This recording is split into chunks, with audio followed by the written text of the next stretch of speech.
Quiero, en primer lugar, al dirigirme a los televidentes de Mi Tierra Televisión, agradecerles muy sinceramente la invitación que ha tenido este canal, Mi Tierra Televisión, tan apreciado en las tierras del norte tinerfeñas, para que me permita hablarles de un tema que a mí me apasiona, que es la magnífica labor que hizo España en el continente africano. Probablemente yo soy un atrevido, soy un poco paracaidista, porque soy un diletante de este aspecto, y sobre todo hablarles en un canal de televisión es tremendamente complejo y difícil, porque no sé a qué nivel hay que establecer la altura de crucero de vuelo, porque habrá oyentes que esto les será muy conocido y habrá oyentes que desconozcan esta admirable labor que España hizo en el continente vecino. España, repito y reitero, hizo una labor de la cual nos debemos sentir tremendamente orgullosos en tres zonas muy concretas y específicas del continente africano. En Guinea, hoy llamada Guinea Ecuatorial, durante mucho tiempo Guinea Española, en el Sáhara, hoy digamos un país prácticamente virtual, cuya población vive en condiciones precarias en los arenales de Tinduf, y también en el protectorado en el norte de Marruecos, quizás el Marruecos inútil, un erial, baldío y poco rico en materia natural, donde España hizo una labor también ejemplar.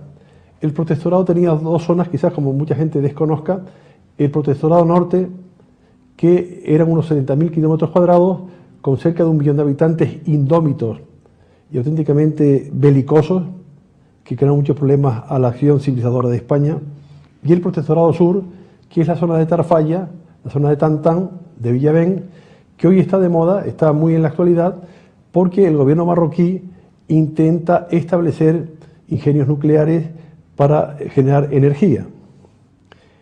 Canarias, en los tres lugares, tuvo un papel importante como, digamos, eslabón logístico y eslabón administrativo.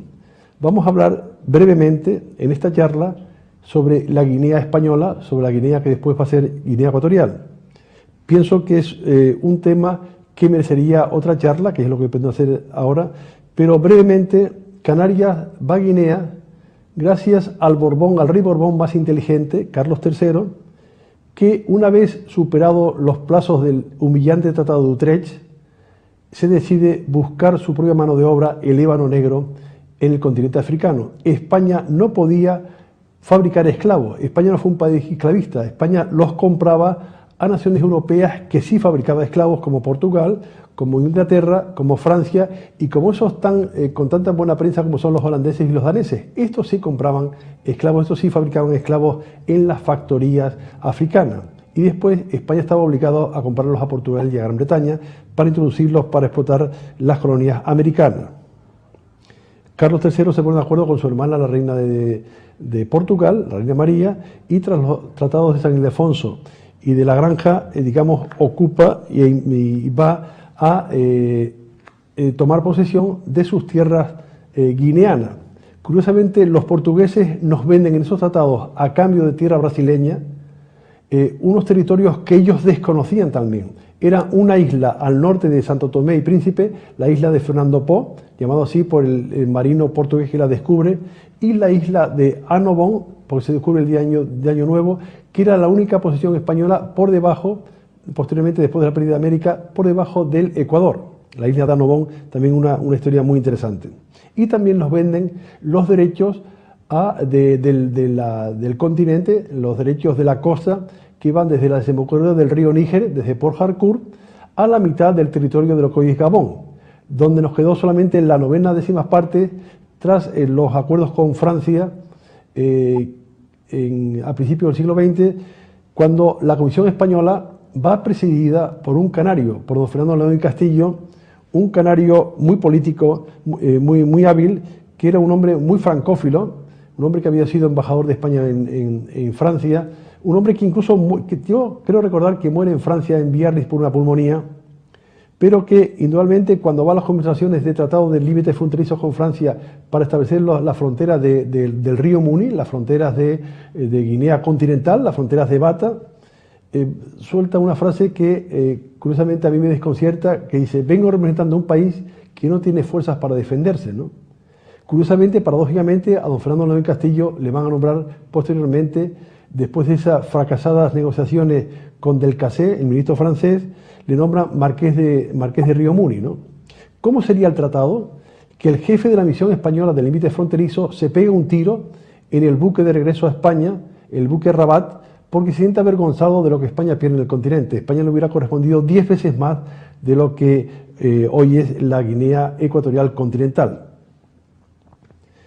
La Guinea Ecuatorial, la española, sirvió durante el siglo XIX como presidio, donde enviaron pues, a muchos rebeldes de Cuba y también algunos rebeldes políticos peninsulares, pero era un presidio, sanitariamente hablando, que era una muerte anunciada.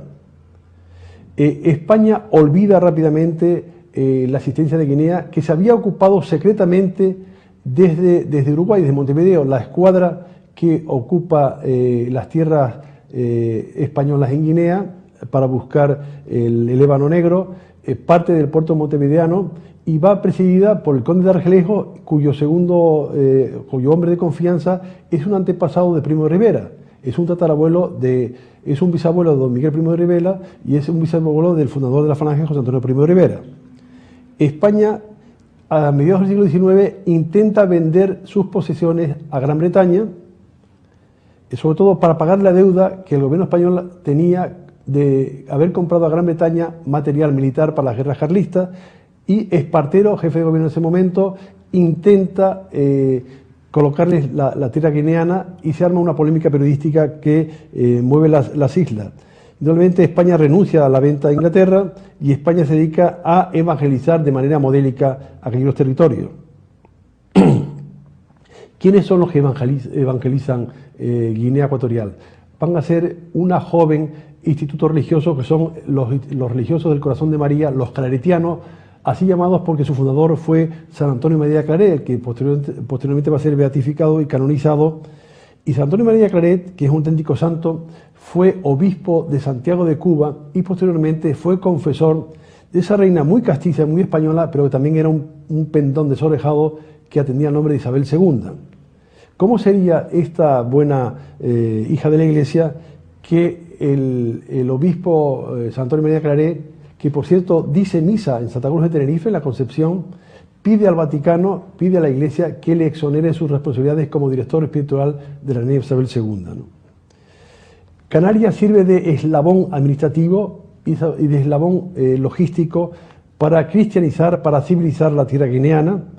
Y, por ejemplo, estos claretianos, que son en realidad engañados para ir a evangelizar la tierra guineana, porque el director de ese instituto religioso, el padre Cifré, no sabía dónde estaba Guinea ni lo que significaba Guinea. Y era tal las condiciones sanitarias de aquellas islas, de aquel territorio, que casi todos morían, digamos, como chinches, como se dice castizamente. El padre Cifré pedía que los novicios de su instituto fuesen a misión, porque así no tenía que hacer el servicio militar, y él pidió ir a Cuba, donde había estado el fundador, y pidió ir a Filipinas, pero eso estaba muy saturado, y entonces el ministro de Ultramar le dice ya, cuando estaba desmoralizado, al padre de Cifre, le dice, ¿y por qué no se van ustedes a Guinea Ecuatorial? Y él lo aceptó sin saber el peligro que aquello representaba, porque aquello era un auténtico calvario sanitario. Guinea Ecuatorial se ocupa y se empieza a civilizar gracias al esfuerzo de esos claretianos beneméritos que cuando salían del puerto de Santa Cruz de Tenerife o del puerto de Las Palmas, por cierto aquí está la iglesia del Pilar, que servía también de apoyo logístico a esos pobres misioneros, a esos ejemplares misioneros que iban a Guinea, y en Las Palmas tenían el Colegio Claret también para venir a sanearse esos beneméritos misioneros. Pues cuando iban, digamos, salían del puerto de Santa Cruz de Tenerife, las iglesias que rodeaban al puerto de Santa Cruz de Tenerife, la iglesia de la Concepción, la iglesia de San Francisco, tocaban a muertos porque era una muerte anunciada de aquellos pobres religiosos. Llegan a Guinea y civilizan Guinea, establecen escuelas, establecen granjas, transmiten civilización y transmiten también, digamos, la inquietud periodística.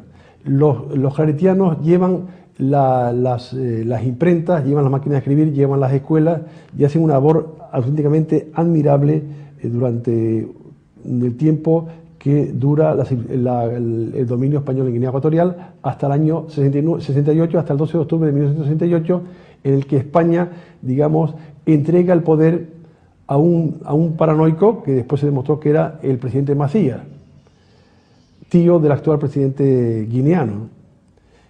¿Cómo sería la labor de España en Guinea Ecuatorial cuando sanea aquel infierno de parasitología que las Naciones Unidas felicita a España por la ejemplar labor civilizadora que hace España en aquel territorio? Guinea Ecuatorial es el primer territorio que accede a la independencia con un estudio de televisión española, de la cual los políticos africanos se tienden a apoderar poco después, ¿no? Pues antes de finalizar esta breve pincelada sobre la admirable obra de España en Guinea Ecuatorial, en Guinea Española, y dado que no quiero abusar del tiempo que mi tierra televisión me ha concedido, sí quiero hablarles de dos personajes que a mí auténticamente me han emocionado. Uno fue el padre Armengol, que fue el que lleva la primera imprenta a Santa Isabel, la capital que se llamaba entonces, que por cierto es una capital que no hacen los españoles, fue una capital fundada por los ingleses, se llamaba Clarence. Sería una historia, con mucho gusto se vendría a contárselo cuando ustedes quieran. Los españoles se equivocan por primera vez cuando ponen la primera población, la ponen en Concepción, donde es un fracaso porque estaban enfrente del continente africano, era más fácil para acceder a las playas africanas, ¿no?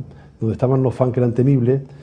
Pero hay dos personajes extraordinarios, el padre Armengol, que además edifica la catedral de Santa Isabel, lo que hoy forma parte de la zona presidencial, y sobre todo crea la primera prensa, una revista absolutamente extraordinaria que es La Guinea Española, a través de la cual se puede seguir perfectamente la historia etnográfica, zoológica, natural, política y social de la Guinea española.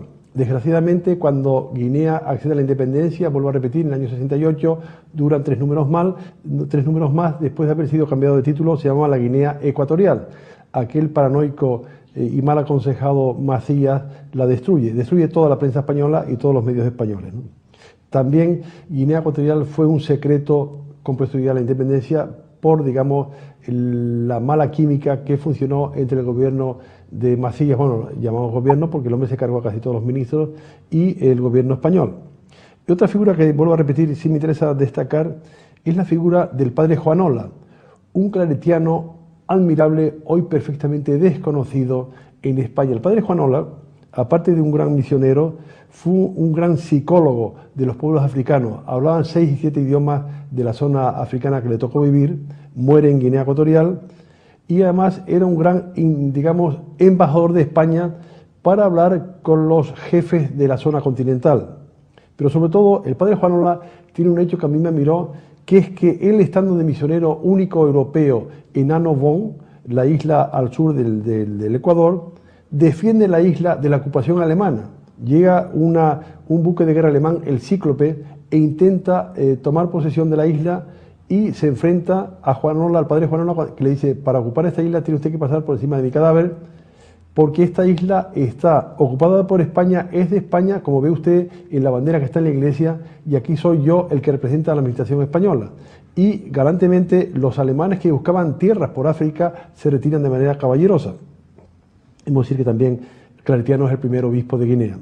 Pero dado que no quiero extenderme en este tiempo, sí quiero hablar de la otra gran zona de España en África, que es el llamado Sáhara español, se llamó durante mucho tiempo África Occidental Española, que se ocupa en 1884 con una figura también extraordinaria y que también viaja a Guinea Ecuatorial. Era un agente de la transatlántica, del Marqués de Comillas, que era Bonelli.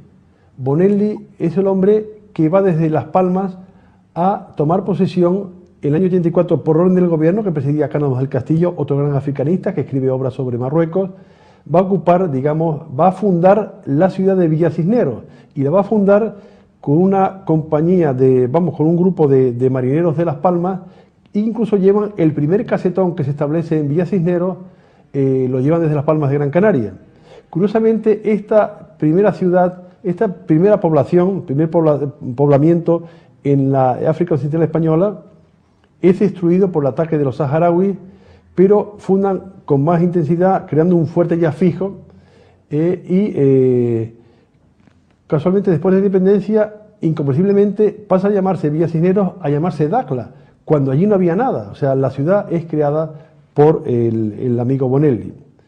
Bonelli, que a principios del siglo crea la primera obra digamos, de arquitectura, que es el fuerte de Villa Cisneros, un fuerte magnífico, la primera edificación en toda esa costa africana, que desgraciadamente por desidia, o yo creo por mala idea, el gobierno marroquí está dejando derribarse. Yo pido aquí una ayuda de las autoridades para que impidan que esta obra, que es patrimonio de la humanidad, sea, digamos, abandonada, sea, digamos, derribada.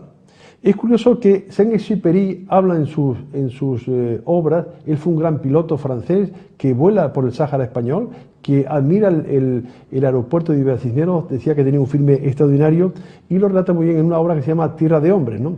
Y Saint-Exupéry habla que en una noche que volaba, él se pierde, se despista, y gracias a que encuentra ese fuerte de Villa Cisneros que hoy intenta ser derribado, pues encuentra el aeropuerto y se salva también el autor del Principito. Pero en el Sáhara español hay figuras extraordinarias como Bonelli, cuya magnífica biblioteca pasa a la sección española de la Biblioteca Nacional, hoy desgraciadamente desmembrada, o otra figura extraordinaria como es el coronel Benz. El coronel Benz, que había nacido en Cuba como muchos militares españoles de la época, como Mola, como Berenguer, como Silvestre. El general Benz es un gran conocedor de la geografía sahariana y es el hombre que inicia el paso al interior del Sáhara, el que llega a Asmara, el que y además era el hombre indicado para ocupar Ifni, que estaba al norte del Sáhara español, dentro del territorio sur del protectorado.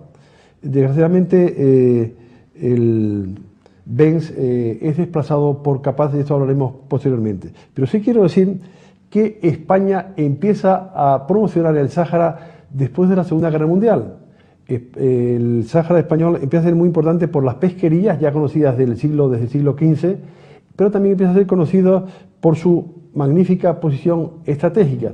Curiosamente hay una cosa que afecta a Canarias, que es que en el territorio, sobre todo norte del Sáhara español, en Ifni y en El Aaiún, una ciudad fundada y establecida por otro oficial español, el coronel del Oro Pulido, un Lores de Arabia español, hoy también perfectamente ignorado por la historia española.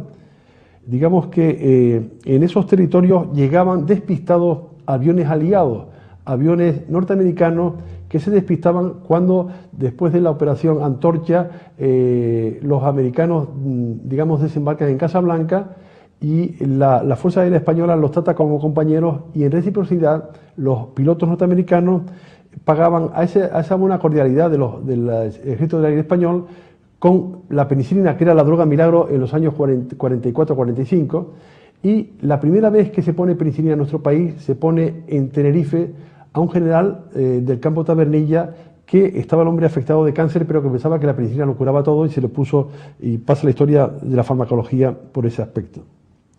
Probablemente la obra de España en el Sáhara fue admirable. los saharauis se sentían atendidos al principio con su resistencia y después ven la buena voluntad española y ven la enorme labor sanitaria, educativa y de respeto a los saharauis, digamos, obra que queda traumáticamente cortada cuando el Sáhara español empieza a tener riquezas descubiertas por España, empieza a tener los fosfatos, empieza a tener el gas, empieza a tener una enorme cantidad de agua en Villa Cisneros y empieza a explotarse todavía más las riquezas pesqueras en el Banco Canario Sahariano, que está considerado quizás como el banco pesquero más rico del mundo. Desgraciadamente, yo tengo aquí unas notas, desgraciadamente la relación con España, de España con el Sáhara Occidental, con el África Occidental Española, acaba de manera traumática tras la Marcha Verde, una jugada muy astuta llevada a cabo por Hassan II, aprovechándose de la agonía del jefe del Estado, el general Franco, en noviembre del 75. Probablemente yo creo que el jefe de Estado, el jefe de gobierno, Arias Navarro, por cierto gobernador civil de Tenerife durante unos años, se acobarda ante la presión internacional. Pero también hemos de echar la culpa al error saharaui. Los saharauis cometen dos errores. En primer lugar, no se creen que España le va a conceder la independencia. España intentaba hacer un gobierno, un Estado tipo Mauritania, como habían hecho los franceses con su colonia, con Nuevascos de capital, y no se lo creen. España crea un partido, curiosamente un partido político títere, el PUNS, el Partido Unificado Nacional Saharaui, que el gran humorista Mingote dice: los saharauis tienen un partido político, España tampoco. Estamos hablando de los años 73-74 y los saharauis crean el Polisario, que les representa de manera más genuina. Pero desgraciadamente también los saharauis y el Polisario tienen otro gran error, que es que se apoyan de manera muy importante con una Argelia prosoviética. Y los norteamericanos no querían en absoluto que Argelia tuviese una salida al Atlántico Norte y se niegan rotundamente a que Argelia, a través del Polisario, a través del Sáhara, tuviese esa salida en territorios de la OTAN.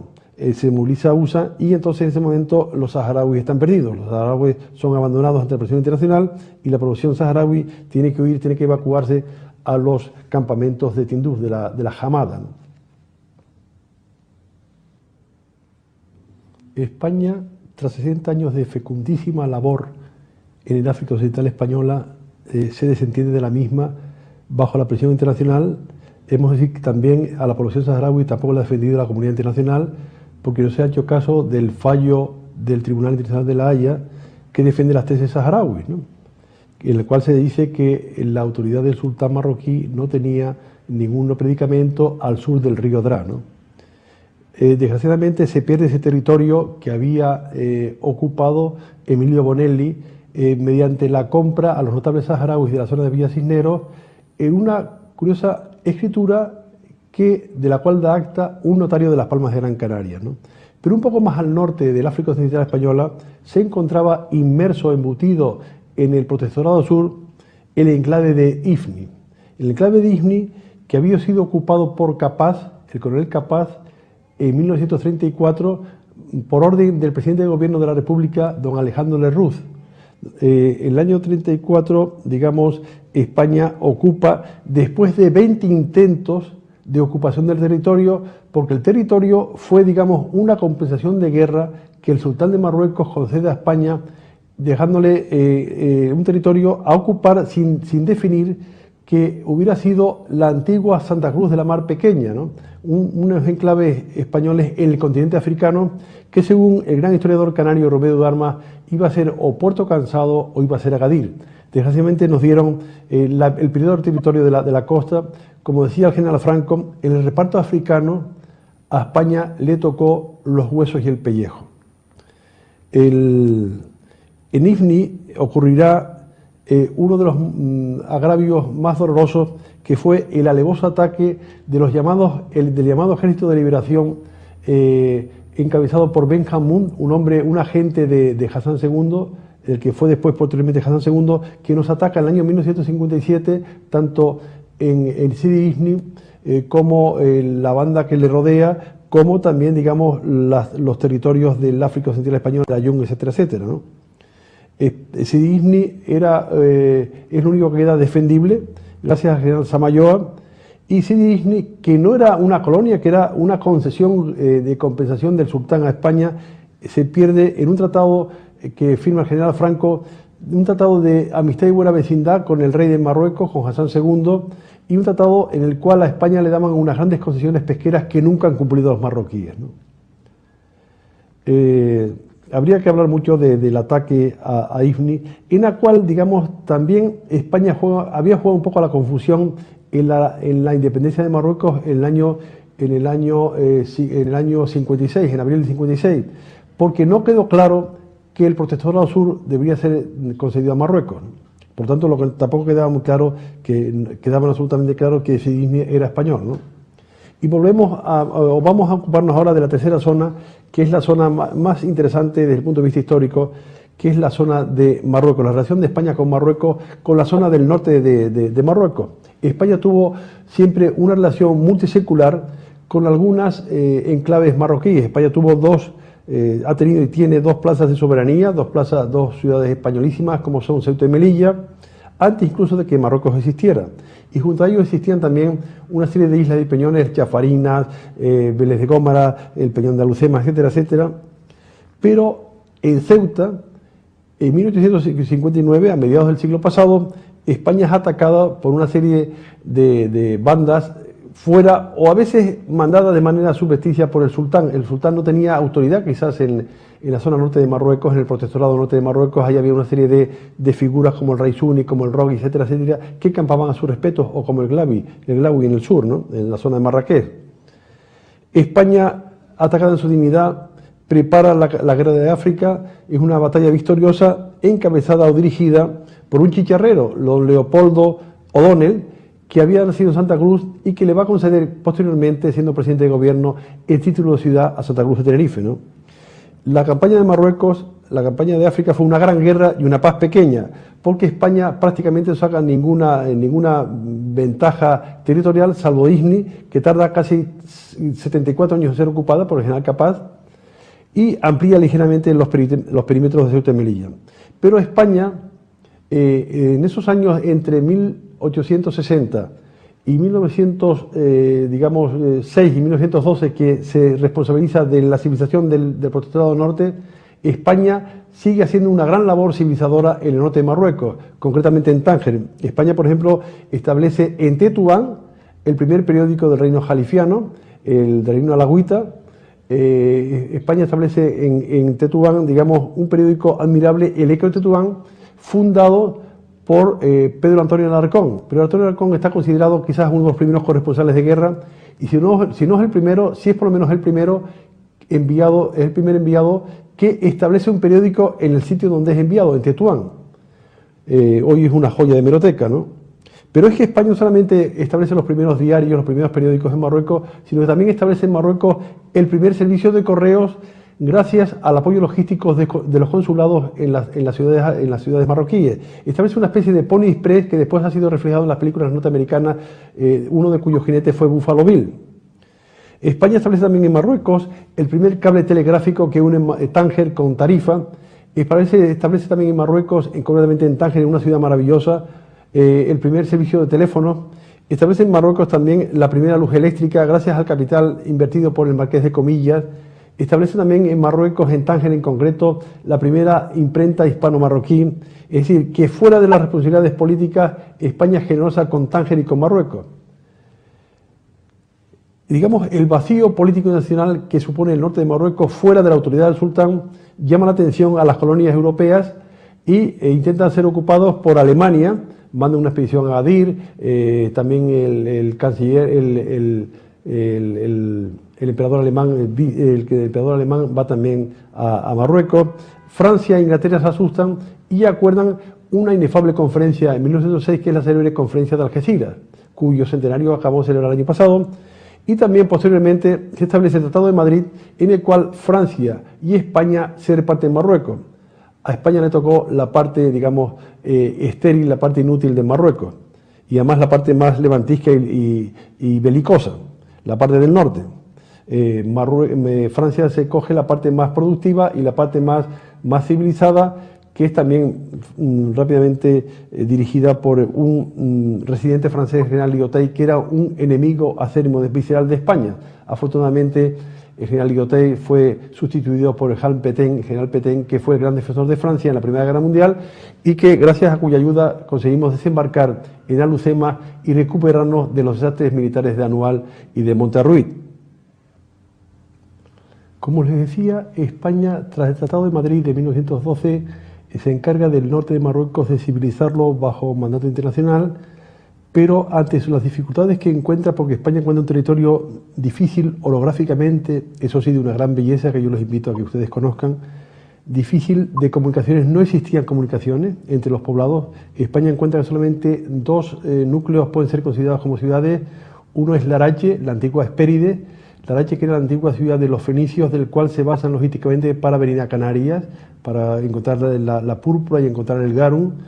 Y también encuentran Tetuán. Tetuán era, con España llega a su máxima belleza, se llamó la pequeña Jerusalén, se llamó la Gran Sultana, se llamó la Blanca Paloma, pero lo demás eran poblaciones, eran acumulaciones de casas y además estaban poblados, estaban digamos dominados por los señores de la guerra, que a mí me recuerda mucho a la actual Somalia. Somalia es un agujero negro político que crea enormes problemas internacionales, entre ellos la piratería. Y hablando de Somalia, hemos de decir que España, a mediados del siglo XIX, intenta también tener un enclave geográfico pasado el Canal de Suez, que entonces iba a abrir, la gran obra de Fernando Lesseps, porque España tenía Filipinas, y España quería acceder a las Filipinas a través del Canal de Suez, y manda a Bar, que es un gran aventurero, un gran africanista, ¿no? España, por volver al tema, intenta, la única zona civilizada del norte de Marruecos es Tánger, que no entraba en la zona del protectorado. Tánger en esas conferencias de Madrid y de Algeciras alcanza, digamos, el grado de ciudad internacional, de zona internacional, y Tánger era en Marruecos otra galaxia. En Tánger conviven pacíficamente musulmanes, judíos y cristianos, se hablaba un español perfecto, quizás era una ciudad multilingüe con gran dominio del español. Curiosamente, en Tánger es la única ciudad donde no existe un gueto judío, no existe una aljama, no existe una mellak, ni tampoco se aplica la discriminada ley marroquí de la Digma, que discriminaba injustamente a los judíos. España intenta entrar en Marruecos inicialmente de manera pacífica y después sufre unas consecuencias sangrientas muy dolorosas con las batallas del Barranco del Lobo, con el Gurugú y sobre todo con la desgraciada deserción, el desastre de Anual del verano del 21, donde mueren más de 15.000 soldados españoles abandonados por sus oficiales o por algunos de los oficiales. Y en Monterruit, digamos, los soldados españoles ahí refugiados bajo las órdenes del general Navarro se rinden a las fuerzas marroquíes con la condición de salvar la vida y ser considerados prisioneros. Cuando los soldados españoles desarmados salen del fuerte Monterruit, van a ser masacrados por unas hordas sangrientas que están bajo de las órdenes de Abdelkrim. Abdelkrim fue el gran caudillo rifeño que, por cierto, tenía un gran afecto y un gran respeto por España. Abdelkrim se forma en Melilla. Abdelkrim es un estudioso de derecho musulmán y derecho español, y creo que también estudió en Salamanca. Tenía un hermano que estudió ingeniería de minas en Madrid, y Abdelkrim se vuelve contra España porque un oficial español con falta de tacto le acusa con pruebas francesas, siempre los franceses metiendo cizaña, le acusa de trabajar a favor de los alemanes que querían ocupar parte de esa zona. Abdelkrim es detenido, se intenta escapar de la prisión de Robregordo en Melilla y cae y se rompe la pierna, con el cual queda siempre medio inválido, un poco renco, y jura venganza contra España levantando su cábila, la cábila de los Beni Urriaguel, que eran indomables y eran excelentes tiradores. Ocurre la gran desgracia de Anual.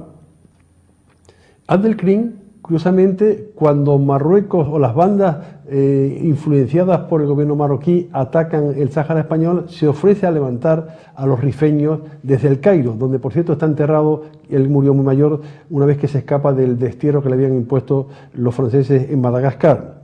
Abdelkrim, digamos, intenta que España le haga caso para crear la República Islámica del Rif.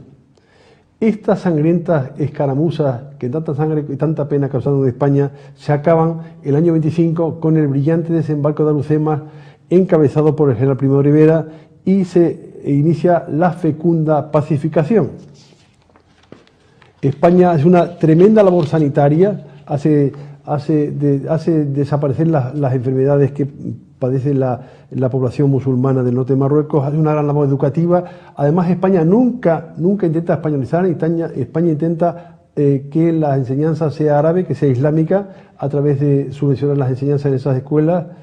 España incluso autorizaba periódicos en árabe, edita 21 periódicos en árabe durante la época de la pacificación.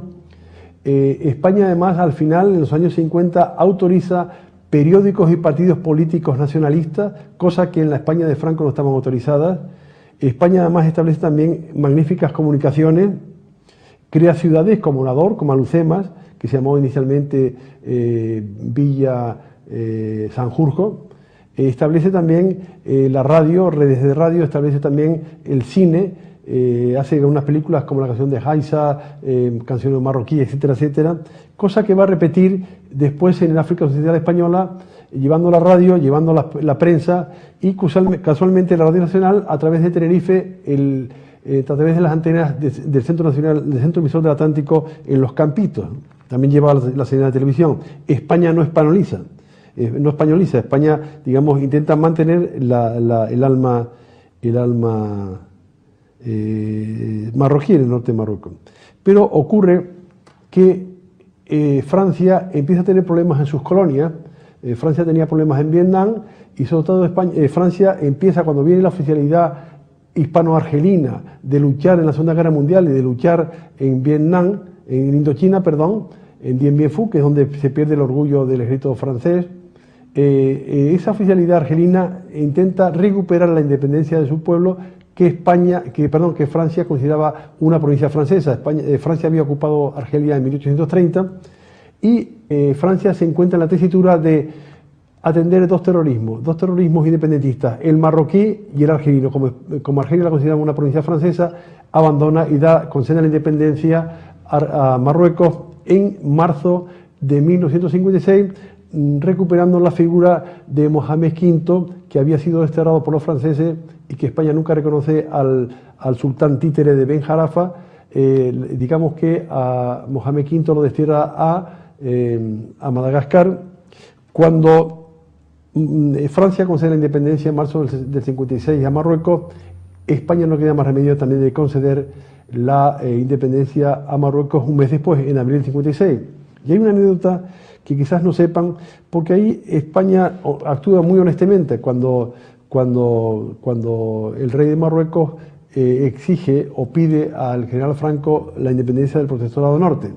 Hay un aprendiz de Maquiavelo, que es el general García Baliño. El general García Baliño fue el último alto comisario de España en Tetuán, y cuando Mohamed V viene a España a darle las gracias al general Franco por la concesión de su independencia, viene a España, está en Toledo, va a Sevilla, va a Granada y después vuelve en un avión español a Tetuán, que era la capital del protectorado español, le digo la Gran Sultana. Y cuando aterriza en el aeropuerto de Tetuán, las masas enfervorizadas de marroquíes van a ver a su sultán, a su rey, a la encarnación de su independencia. Y Mohamed V piensa que esas masas están contra su figura y no se atreve a salir del avión. Es el general García Baliño el que le pone una pistola en la espalda y dice: usted sale del avión porque son sus súbditos, son sus ciudadanos, y viene a aclamarlo. Entonces, una vez que baja del avión, Mohamed V es aclamado por toda esa masa de seguidores marroquíes del norte de Marruecos, ¿no? Simplemente voy a hacer unas líneas que he tomado. Bueno, España es una labor ejemplar, hoy desconocida, hoy incluso eclipsada por el MACSEM, digamos el staff marroquí. Parece como le da vergüenza. Ellos siguen prácticamente sin tocar el norte de Marruecos. Hassan II, que digamos masacra a los rifeños cuando intentan independizarse en el año 58, con oficiales marroquíes que habían servido a Francia. No vuelve a Marruecos, los norteños marroquíes no van al servicio militar, pero digamos ya esto sería otra historia. Para finalizar, solamente me queda dar las gracias a mi tierra televisión por la amabilidad que han tenido al dejarme sus cámaras para darle esta charla improvisada. En ella he intentado hablar de África, continente al que yo quiero entrañablemente, Hay quien dice que África es como las cebollas, que cuando uno más la conoce y más profundiza en él, más te hace llorar.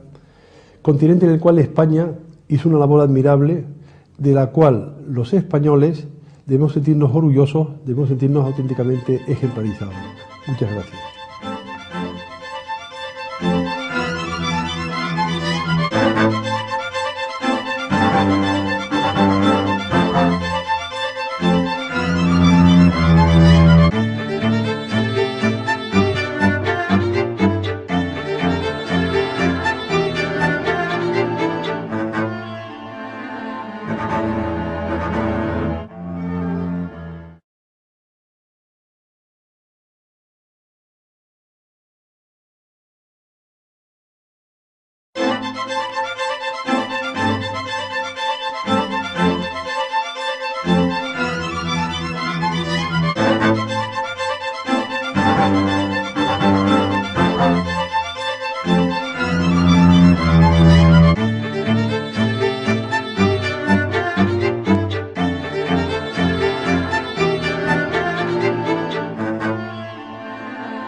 Quiero, en primer lugar, al dirigirme a los televidentes de Mi Tierra Televisión, agradecerles muy sinceramente la invitación que ha tenido este canal, Mi Tierra Televisión, tan apreciado en las tierras del norte tinerfeñas, para que me permita hablarles de un tema que a mí me apasiona, que es la magnífica labor que hizo España en el continente africano.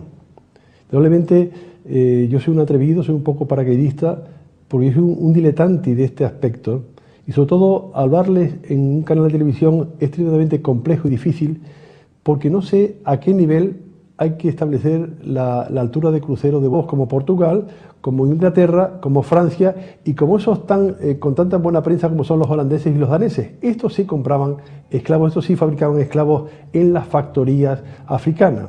Y después España estaba obligado a comprarlos a Portugal y a Gran Bretaña para introducirlos para explotar las colonias americanas. Carlos III se pone de acuerdo con su hermana, la reina de Portugal, la reina María, y tras los tratados de San Ildefonso y de la Granja, digamos, ocupa y va a tomar posesión de sus tierras guineanas. Curiosamente, los portugueses nos venden en esos tratados, a cambio de tierra brasileña, unos territorios que ellos desconocían también. Era una isla al norte de Santo Tomé y Príncipe, la isla de Fernando Po, llamado así por el marino portugués que la descubre, y la isla de Annobón, porque se descubre el día de Año Nuevo, que era la única posesión española por debajo, posteriormente después de la pérdida de América, por debajo del Ecuador. La isla de Annobón, también una historia muy interesante. Y también nos venden los derechos de vuelo, porque habrá oyentes que esto les será muy conocido y habrá oyentes que desconozcan esta admirable labor que España hizo en el continente vecino. España, repito y reitero, hizo una labor de la cual nos debemos sentir tremendamente orgullosos en tres zonas muy concretas y específicas del continente africano. En Guinea, hoy llamada Guinea Ecuatorial, durante mucho tiempo Guinea Española, en el Sáhara, hoy digamos un país prácticamente virtual, cuya población vive en condiciones precarias en los arenales de Tinduf, y también en el protectorado en el norte de Marruecos, quizás el Marruecos inútil, un erial, baldío y poco rico en materia natural, donde España hizo una labor también ejemplar. El protectorado tenía dos zonas, quizás como mucha gente desconozca. El protectorado norte, que eran unos 70.000 kilómetros cuadrados, con cerca de 1 millón de habitantes indómitos y auténticamente belicosos, que crearon muchos problemas a la acción civilizadora de España. Y el protectorado sur, que es la zona de Tarfaya, la zona de Tantán, de Villavén, que hoy está de moda, está muy en la actualidad, porque el gobierno marroquí intenta establecer ingenios nucleares para generar energía. Canarias, en los tres lugares, tuvo un papel importante como, digamos, eslabón logístico y eslabón administrativo. Vamos a hablar brevemente en esta charla sobre la Guinea española, sobre la Guinea que después va a ser Guinea Ecuatorial. Pienso que es un tema que merecería otra charla, que es lo que pretendo hacer ahora, pero brevemente, Canarias va a Guinea gracias al Borbón, al rey Borbón más inteligente, Carlos III, que una vez superados los plazos del humillante Tratado de Utrecht, se decide buscar su propia mano de obra, el ébano negro, en el continente africano. España no podía fabricar esclavos, España no fue un país esclavista, España los compraba a naciones europeas que sí fabricaban esclavos.